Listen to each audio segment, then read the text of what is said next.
Welcome to TFI Tuesday, where members of the State Support Team, Region 5, will share tidbits of each of the tiered fidelity inventory features. We hope you will find these short discussions meaningful and beneficial to your PBIS team. And now, here's this week's TFI Tuesday tidbit.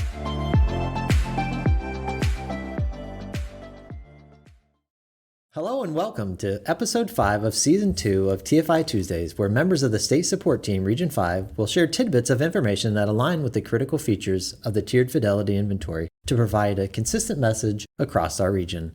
We hope you find these short discussions meaningful and beneficial to your PBIS team. And now, here's this week's TFI Tuesday tidbit. Welcome! In last season, in Episode 7, we covered Feature 1.9, Feedback and Acknowledgement. And we spent some time clarifying the requirements of this feature. Today, we want to follow up with that episode with some further clarification and best practices in regards to providing students with feedback.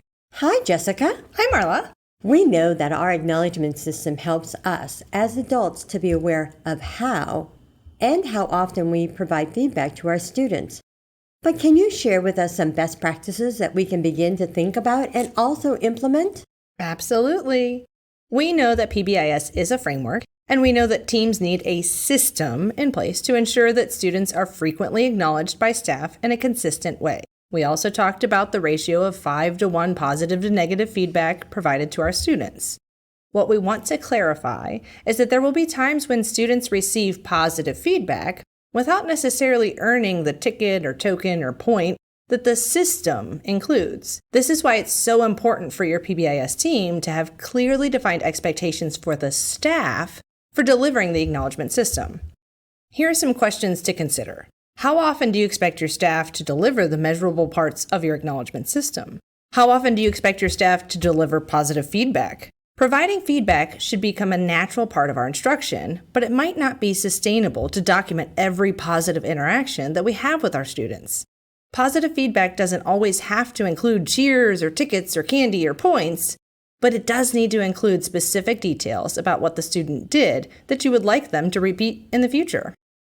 We also want to make sure that our acknowledgement system is accessible to all students and isn't being used to exclude students.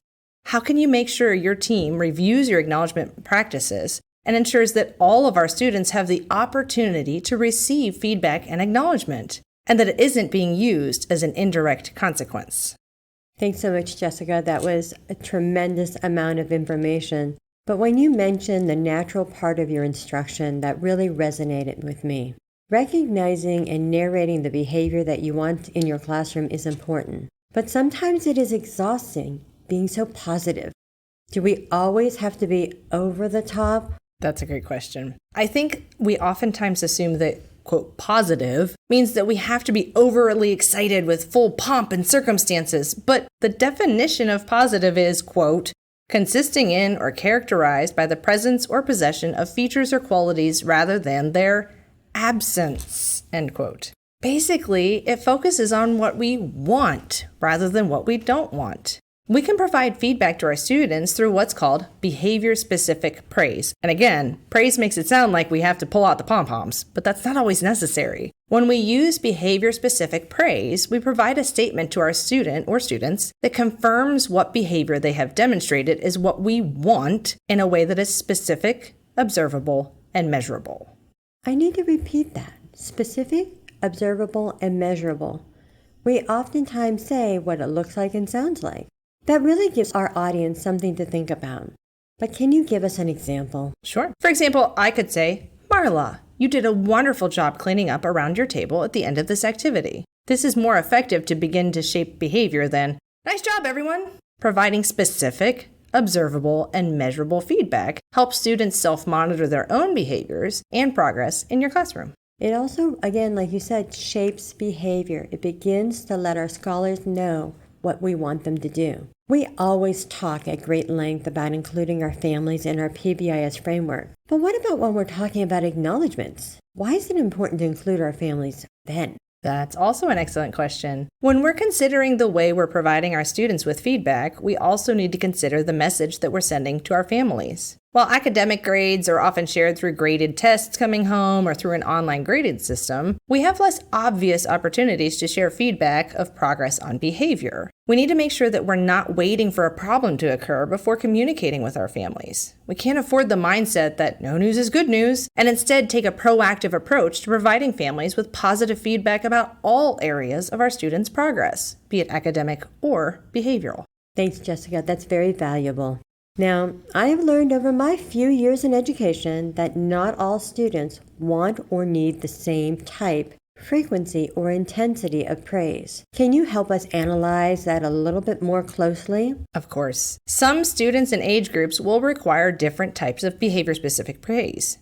Some will thrive with public acknowledgement, while others prefer a quick private comment or even a handwritten note. This is yet another reason why relationships are so important and beneficial in knowing what works best for your students. You also have to be very cautious regarding the tone of your message delivery. I know that it can be challenging at times, but it's critical to avoid using a tone that can be perceived as sarcastic. It's also important to avoid making additional comments about previous interfering behaviors or failed attempts when providing your behavior-specific praise. For example, if I used that same acknowledgement with you that I used before, I would resist the urge to include an extra statement like, "Marla, you did a wonderful job cleaning up around your table at the end of this activity. It only took you a month to figure out how." While there are various mindsets surrounding the use of sarcasm with students, we recommend that you keep your feedback as clear and explicit as possible and avoid making additional statements in regards to past failures. Thank you for mentioning also about those interfering behaviors. I know many times we call them challenging, but in reality, they're just interfering because we have to remember all behavior is learned. And when students are misbehaving, it means they're missing a skill. So I'm curious, is acknowledging behaviors just for our universal tier? Because so far, that's what I've been hearing. That's a good point. We know that feedback and acknowledgement are a part of our Tier 1 system, but we can't forget that our Tier 2 and 3 interventions require increased opportunities for feedback. While sometimes that feedback will be received in something like a daily progress chart, we can also build feedback directly into our instruction. If a student is struggling with acquiring a specific behavioral skill set, we want to ensure that they're receiving frequent feedback in regards to that skill, still with a 5-to-1 positive to negative ratio. We can't wait for the student to demonstrate the interfering behavior before providing feedback. We need to find opportunities and create an environment that gives the student the chance to practice the missing skill with opportunities to know whether the skill was met or not. When using a Tier 2 or 3 intervention, we need to make sure that our staff implementing those interventions are including an increased opportunity for positive feedback. As we mentioned in our previous episode about feedback, we want to also check and ensure that students receiving Tier 2 and or 3 supports also have access to our Tier 1 supports, which includes our acknowledgement system. It's important to have a system in place to check to see if we're unintentionally excluding students from our acknowledgement system, or honestly, any of our Tier 1 supports.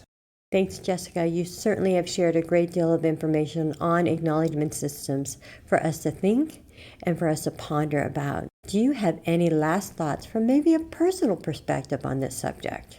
One of the points that first spoke to me when I learned about PBIS was the slide that listed if they don't know how to read, or if they don't know how to multiply, or if they don't know how to swim, etc. What do? We teach them. That's when I first realized the importance of teaching our clear expectations to students in a positive and proactive manner. But the more I thought about good teaching, I remembered that feedback is a critical component of teaching. If a student was introduced a new math concept, and at the end of the day, week, or unit, the student was told that all of their work was wrong, they would, number one, still not have the appropriate skill set to perform the new concept, and number two, feel completely defeated. If instead the student was provided practice problems with opportunities to check their work and answer feedback, by the end of the day, the student would be more likely to demonstrate the new math concept. It's really no different with behavior. Providing students with behavior-specific praise helps them understand when expectations are being met and what behaviors should be repeated. While we know that many students have been taught expectations and behavioral skills, we know that some will struggle with applying those skills to new situations or under new conditions, be it a new teacher, academic course, or new or old trauma. But that's why it's so incredibly important to provide it to them.